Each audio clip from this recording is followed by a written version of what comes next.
Welcome back, ladies and gentlemen. This lecture is all about the use of student portfolios in English language arts. Maybe some of you, when you went through high school, had portfolios in English. I know I didn't, but that was back in the day. Portfolios, I remember having them in art class. We had them totally in art class. Or I used to take, in high school, an architecture class, which was really fun. And we always had a big portfolio for architecture too, which was neat because it's sciencey, it's mathy, it's artsy, it's all kinds of things all folded into one. It's very creative. Why not have a portfolio system in your own English language arts class too? There's wonderful things, benefits to a portfolio system. Okay, so the students, one of the things portfolios do really well is they implement choice. Choice is very important in school, right? If a kid is given choice, if a student is allowed to follow his or her interests, chances are whatever they do will be of better quality than if they're simply forced or if they're not at all interested in what they're doing. So portfolio is a choice system that has value on that point alone. So the student portfolio is a collection of work over the entire year, or even more than 1 year, that attests to students' progress towards the standards, right? As the year progresses, the students keep their work, graded versions, as well as drafts, and periodically review, revise, and reflect on these. So it's something that is a work in progress. It isn't just like a greatest hits thing. It includes work at all different stages, different kinds of products, different processes, that sort of thing.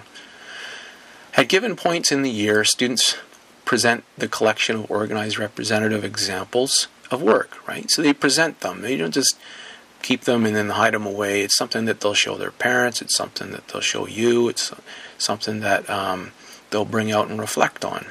And at these times, they answer questions, what have I learned so far this year? They can look back and they can see, I've improved from this point to this point.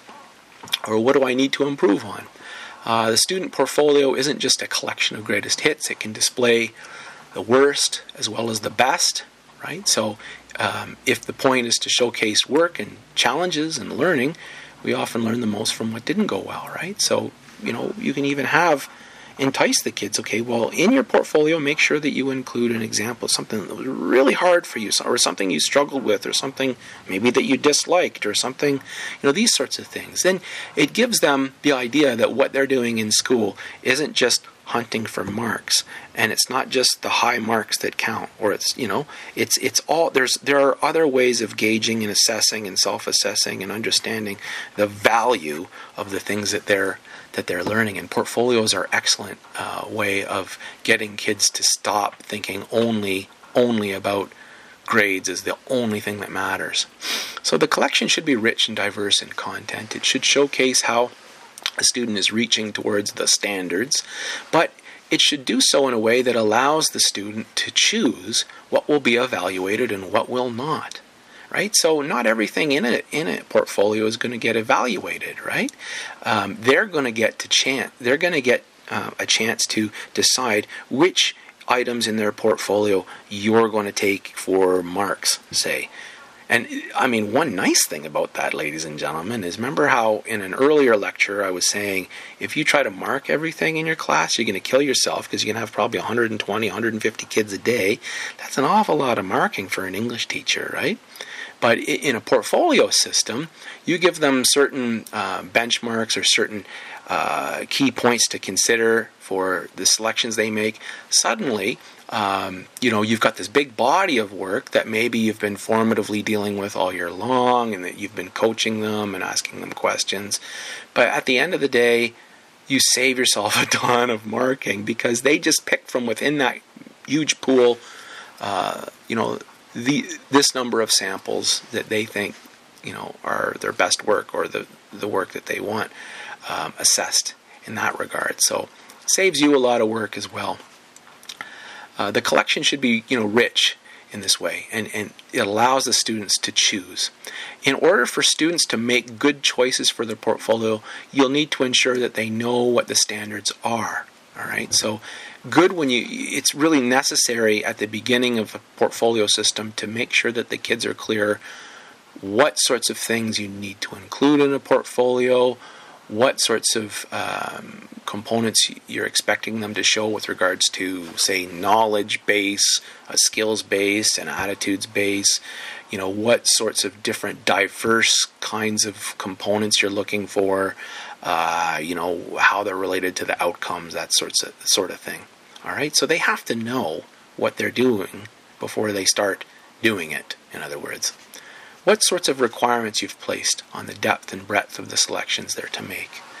So some things you have no choice about, but in a portfolio you should have lots of choice. Portfolios, lots of teachers at all levels of school have taken up the portfolio system in their assessment practices. Portfolios are used to document growth and learning. Some typical portfolio features are things like this. Your work's collected in folders and boxes, particularly, with elementary school kids.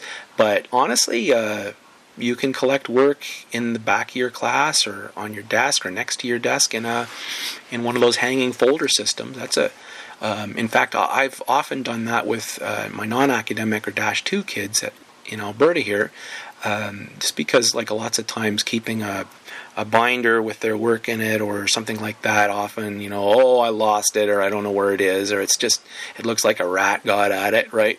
If you keep it in a folder system, it's always in the classroom. It doesn't have to leave the classroom. Each of the folders has the kid's name on it. You can look through it. It's there when you want to consult with it and see, how kids are doing. You can do that even after they've left the classroom, that sort of thing. So artifacts are chosen by the student and the teacher, right? You can go around and see what they're doing. You can ask them, goad them, offer them suggestions. Artifacts represent a purposeful review of abilities, growth, accomplishments. They demonstrate students' best work. So rather than just having a test or a quiz, right, which just measures a certain tiny little aspect of a student's achievement, a portfolio system gives you a much, much broader, more rich vision or impression of what a student's up to, how he or she's performing, their abilities, their challenges, that sort of thing. Student reflections about work are to be included in the portfolio, so not just the kids' work, but also their reflections on the work. What do you think of this? How do you assess this? It's metacognition you're essentially doing here, right? And getting kids to be self-reflective, looking back, returning, revisiting. This is very important for learning, ladies and gentlemen. Artifacts you choose should represent chronological development and should be dated. So the idea in a portfolio, always ask that the kids put a date on everything. They can see this came first, this came next, this came next, this came next. Hopefully they'll be able to see some development, some longitudinal change and improvement. Not all the time, but lots of times. And then, if they can't see it, maybe you can see ways as you look at it with them. Maybe you can see ways in which this has happened and point this out. And this can be really, really valuable for kids, who maybe aren't aware that they are actually growing or changing or improving in some fashion. Okay, so also you collect a variety of different kinds of artifacts, not just one thing all the time, but different kinds of things. This is about differentiated learning, right? And portfolios often contain additional materials like teacher observations, checklists, informal assessments. You can include all these sorts of things. Give a checklist even for the kids so that when they're gathering their items to put in their portfolio, that they know the sorts of things that they can include and that they should include. Okay, so portfolios can be used for both reading and writing tasks. Writing portfolio can contain evidence of both process and product, right? Not just the end of the game where you've got the story and it's already written, but process, right? So where's your pre-writing tools that you used, right? Show me a draft. Show me how you took this through the writing process. Show me, what did you do to revise this, right? How was this edited? can, keep all of this stuff together so that they get a sense when they look through it. They can see, look at how much work, how much development this took to go from point A to point B. Sometimes from point A to point B, and point B, the end product isn't so great, right? You can say, well, did you go through the processes? Where are your writing oh, well, I didn't bother to do any of the writing process. Well, why? Maybe that explains why this bit of writing that you did is less than, what you'd be capable of, right? Maybe that's a point for learning too. All right, so the folders are valuable this way, ladies and gentlemen. They might contain lists, notes, comments from peers as well, right? When the students finally come up with an end product, they might decide that this particular item is something that fills them with pride and put it in their portfolio. Similar to writing portfolios, reading portfolios include artifacts that reflect both processes and products, right? The reading, or the idea here, is that you include things that invite students to reflect on and communicate their memories and understandings of things that they've been reading throughout the year. So think about including things that demonstrate their decoding and vocab skills, their comprehension skills. Think about including, the responses to reading across content and for different purposes, right? Reading interests and attitudes. Include all these things in your in their reading portfolios. How you can organize portfolio assessment, right? A simple way to start on the path to creating a good portfolio is to lay out what you expect them to include as its most basic component. So Ann Davies, she's a big shooter in assessment. Everybody knows her. She suggests providing students with a basic checklist like this one to guide their decisions. So you can see, right, this is the table of contents for your portfolio. In this portfolio, it's very simple. You're just asked to put in, at the end of it, the teacher wants you to show me a strength, an improvement, a successful collaboration, some instance of originality, and one other thing that you decide on as a student for yourself, right? And then you just label what your sample is. That's a very simple checklist. Something like that would be fine. So here's one that's filled out, right, for social studies, grade 10. The portfolio, there's a test, there's a bibliography, there's a map, there's a poster, and then there's a comment sheet, right? The student has decided from among the body of work that he's done in Social Studies 10, these are the items that he wishes to highlight. All right, you can apart from a table of contents card, you can get the kids, you can coax them through a whole card system, right? You can have different kinds of index cards that you make that give them guidance, for when they're sifting through, when they're thinking back and reflecting on what they've done this year in English for you. Look for an example of something that should be trashed. A piece of work that isn't that great. Here's, and then you get them to fill out the card, maybe staple the card to that item, or here's the first time I ever tried this particular activity, right? Or here's something that has potential, or here's something that I've improved, right? So you can see these cards. These come from Ann Davies' work. I've used these sorts of things at the high school level, but also even at the post-secondary level too. They're handy ways of getting students to metacognize, or to think back reflectively, to understand, in other words, that once you're done with a product, you're not really done with the product. That there's learning to be had from reviewing and from looking back and from thinking about what they've learned. And there's all different reasons why this thing or that thing is important, apart from that you got 95% on it or something like that, right? Other examples of card images taken from Ann Davies' work on assessment, right? So by asking students to fill out such cards, you invite them to be explicitly self-reflective about what they've been learning and about what distinguishes one thing they've done from another. Also, by having them date each selection, you can look for longitudinal trends in their work. So can they.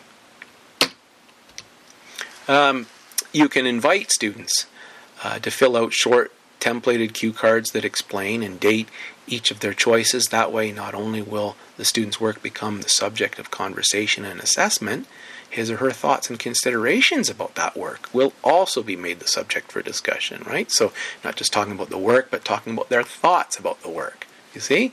Another added layer of consideration and analysis. It can be very valuable. Other things, right? Quiz records. You can include this in there so students can gain some sense of control over which among their tests might count and which ones might not for summative assessment. Why does every test have to count? Why not create a body of them and then the kids get to pick? By filling out a quiz record book, they might also provide some details, explanation of why things went well or why things didn't go well on this or that test. Okay? And again, students' portfolios aren't just a compilation of greatest hits, Celine Dion.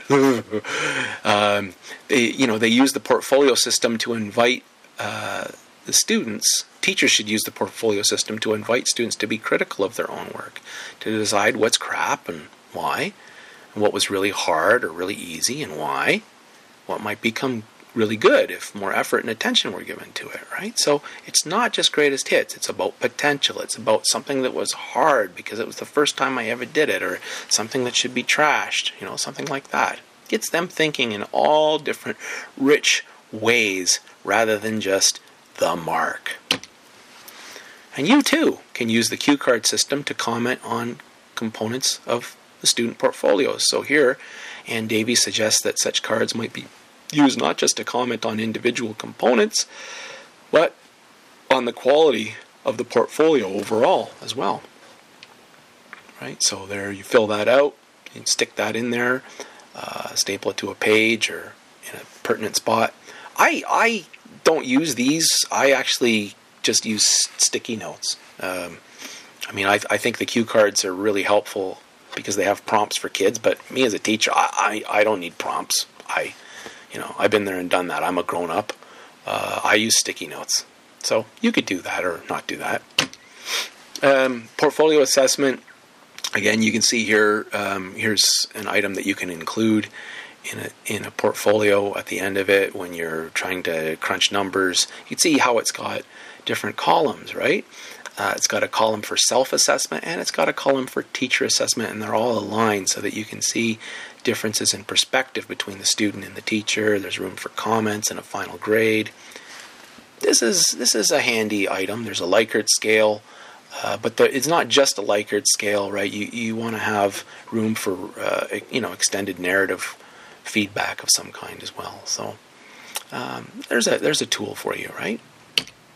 Okay, nice short sample discussion on portfolios. There's lots more to be said on it, but maybe it'll get you thinking about how maybe you'd like to try assessments using portfolio system. Portfolios can be good for your students, and again, they can save you a lot of your sanity because they can honestly reduce your marking load quite considerably. We'll see you next time. Next time we'll talk about other formative tools and activities to promote learning in your classroom.